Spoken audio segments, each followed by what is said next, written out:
Hello and welcome to our latest dark history and hauntings video. In this video, we're diving into the Villisca Axe Murder House in Iowa, where a gruesome crime shook the small town and left 8 people dead, including 6 children. The murders, which occurred over a century ago, remain unsolved to this day, but the house itself has taken on a life of its own.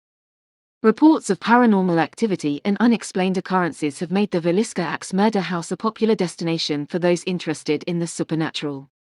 Join me as we explore the dark history of the murders, the investigation that followed, and the chilling accounts of apparitions and ghostly encounters that are said to still haunt this infamous location. At the end of a quiet street in Villisca, Iowa, where a mysterious old white house stands in eerie silence. A group of churches can be seen up the street, and a park facing a middle school is just a few blocks away. Despite its seemingly ordinary appearance, this abandoned house emits an inexplicable feeling of dread. The doors are tightly boarded up, and not a single sound or light can be detected from within. Upon closer inspection, a small sign reveals its chilling identity, the Villisca Axe Murder House. Experience the chilling account of the Villisca Axe murders, as it took place on the night of June 10, 1912. The Moore family, consisting of Joe and Sarah Moore along with their 4 children, were sound asleep in their home. Meanwhile, the Stillinger sisters, who were visiting for a sleepover, were resting in a guest room on the first floor. It was well past midnight when an unknown intruder quietly made their way into the Moores' unlocked home. Seizing an oil lamp from a nearby table, the stranger dimmed it to a mere flicker, casting shadows throughout the house. With the lamp in one hand, the intruder stealthily navigated the house, moving towards the unsuspecting family. Holding the lamp in one hand and a heavy axe in the other, the stranger ascended the stairs, aided by a lamp and an apparent familiarity with the layout of the house. He tiptoed past the room where the children slept and entered Mr. and Mrs. Moore's bedroom. He then made his way to the children's room before finally descending to the ground floor bedroom. In each room, he carried out some of the most gruesome killings in the history of the United States.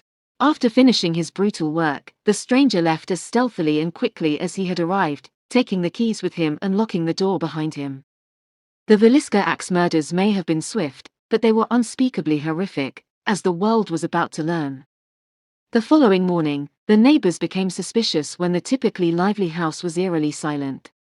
They alerted Joe's brother, who arrived to investigate. Upon letting himself in with his own key, he was confronted with a sight so repulsive it made him ill. All 8 people in the house had been bludgeoned to death, their bodies beyond recognition. The police concluded that the parents were the first to be killed, with extreme violence. The axe used by the murderer was swung so high above his head that it left marks on the ceiling above the bed. Joe had been struck at least 30 times with the axe. The faces of the parents and children alike had been reduced to a gory pulp.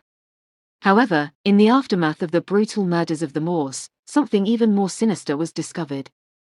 The killer had performed some kind of ritual, adding an eerie layer to the already grisly crime.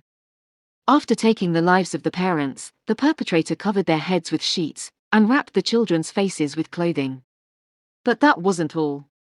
He proceeded to go through the entire house, methodically covering all the mirrors and windows with cloths and towels. Perhaps even more bizarre, the murderer took a 2-pound piece of uncooked bacon from the fridge and placed it in the living room, accompanied by a keychain. What was the significance of this strange offering?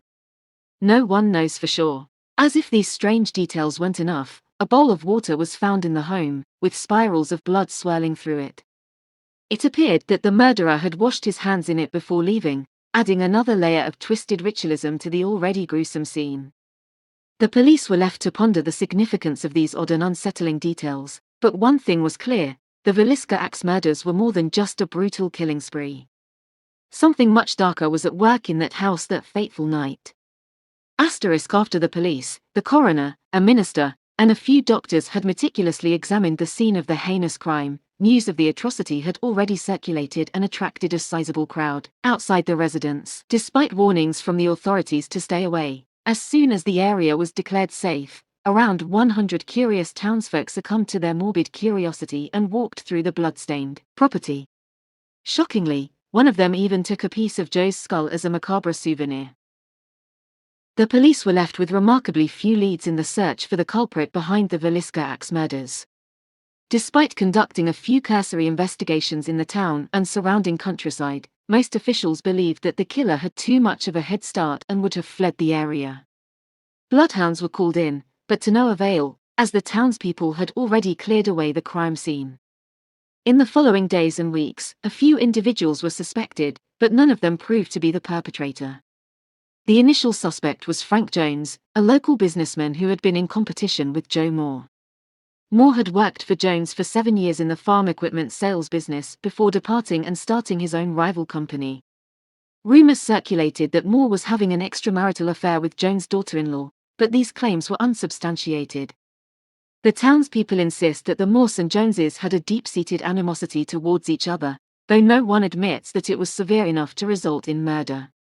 The Villisca Axe murders were a mystery that perplexed the police for years. They investigated every possible angle, considering whether it was a standalone attack or part of a larger series of murders. They also tried to determine if the perpetrator was a local or a transient killer who had simply seized an opportunity to strike in the town. Reports of similar crimes in other parts of the country began to emerge, but despite the presence of two common threads, the use of an axe as a weapon and a dimly lit oil lamp at the scene, no actual connections could be made.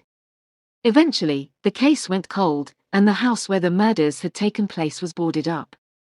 No attempt was made to sell it, and no changes were made to the original layout. Today, the house stands at the end of a quiet street, transformed into a tourist attraction, while life continues around it, seemingly unfazed by the atrocities that occurred within its walls. Now onto that Hauntings of the Villisca Axe Murder House, known as one of the most haunted locations in the United States. This house is said to be home to 9 ghosts, including the spirits of the 8 victims of the brutal murder that occurred on June 9, 1912, as well as the ghost of the murderer himself. The spirits of the victims are said to haunt the house to this day, with visitors reporting numerous paranormal experiences. Apparitions of children playing have been seen, as well as disembodied voices and unexplained footsteps. Many have even claimed to have seen the ghosts of the victims themselves, appearing as they did on the night of their murder. One of the most famous hauntings in the Villisca Axe Murder House is that of the children's room. This is where the 4 more children were killed, and many visitors have reported feeling an overwhelming sense of sadness and fear when entering the room. Some have even reported seeing the ghostly figure of a small child hiding under the bed. Another popular spot for ghostly activity is the attic, where the 2 Stylinger girls were found murdered. Visitors have reported feeling cold spots and seeing strange shadows in this area, as well as hearing the sound of a young girl giggling. In addition to the spirits of the victims, the house is also said to be haunted by the ghost of the murderer himself. Visitors have reported feeling a sense of foreboding when entering the house, as if they are being watched by an unseen presence. Some have even claimed to have seen the ghostly figure of a man with an axe, lurking in the shadows. Many paranormal investigators have visited the Villisca Axe Murder House in an attempt to capture evidence of the hauntings. Numerous recordings of disembodied voices and unexplained footsteps have been captured, as well as video evidence of strange shadows and apparitions. There is an eyewitness account of some scary paranormal activity a couple are said to have encountered at this old haunted house. This account comes from a man who visited the house with his wife in the summer of 2018. As they entered the house, they immediately felt a sense of unease and fear. The man's wife began to feel dizzy and disoriented, and they both sensed that they were not alone in the house. They decided to explore the upper floors of the house first, where the 2 Stylinger girls had been murdered. As they climbed the stairs to the attic, the man noticed a strange sensation on his arm, as if someone were touching him. He turned to his wife to ask if she had touched him, but she was a few steps behind him and had not. They continued up to the attic, where they saw a large trunk in the corner of the room. As they approached it, they heard the sound of a young girl giggling, and then the sound of footsteps running away. The man and his wife were both stunned and frightened by the experience, but they decided to continue their exploration of the house.